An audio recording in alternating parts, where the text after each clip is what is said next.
এইভাবে গরুর পায়া একবার রান্না করুন, বারবার খেতে মন চাইবে। অসাধারণ লাগে খেতে। আসসালামু আলাইকুম এভরিওয়ান। আজকে আমি আপনাদের খুব সহজ উপায়ে দেখাবো কিভাবে গরুর পায়া রান্না করবেন। চলুন শুরু করা যাক। সর্বপ্রথম আমি এখানে দিয়ে দেব 1 কাপ পরিমাণ তেল। তেলটা গরম হয়ে গেলে 2টি তেজপাতা দিয়ে দেব, 2 টুকরো দারচিনি দিয়ে দেব, 7-8টি এলাচ, 7-8টি লং দিয়ে দেব। যতক্ষণ পর্যন্ত ঘ্রাণ না ছড়ায় আমি ততক্ষণ পর্যন্ত এটা ভেজে নেব। এই পর্যায়ে আমি দিয়ে দেব 1 কাপ পরিমাণ পেঁয়াজ কুচি। পেঁয়াজ কুচিগুলো ব্রাউন কালার করে নেব।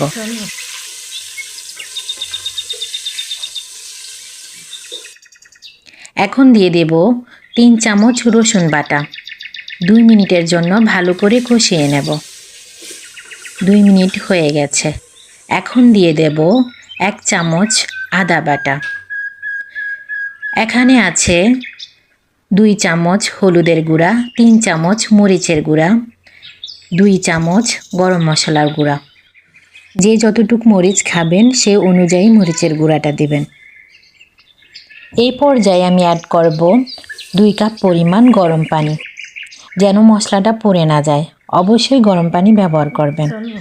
গরম পানি ব্যবহার করলে খাবারের স্বাদটাও অন্যরকম আসে। মশলাটা 5 মিনিট ধরে ভালো করে কষিয়ে নেব। দেখুন কালারটা কতটা সুন্দর আসছে।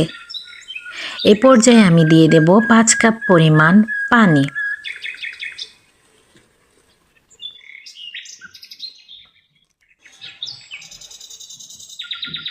অফ ক্যামেরা স্বাদমতো লবণ দিয়েছি। এখন গরুর পায়াগুলো দিয়ে দেব।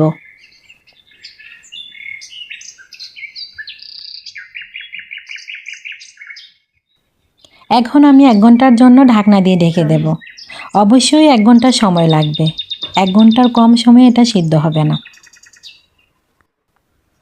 1 ঘন্টা হয়ে গেছে, আমি এটা উঠিয়ে নেব। কালারটা দেখে বুঝুন খাবারটা কতটা মজা ও ইয়ামি হতে পারে। ভিডিওটি যদি আপনাদের ভালো লেগে থাকে তাহলে অবশ্যই আমার চ্যানেলটি সাবস্ক্রাইব করবেন এবং ফেসবুক পেজটি ফলো রাখবেন। আজকে এই পর্যন্ত। আল্লাহ হাফেজ।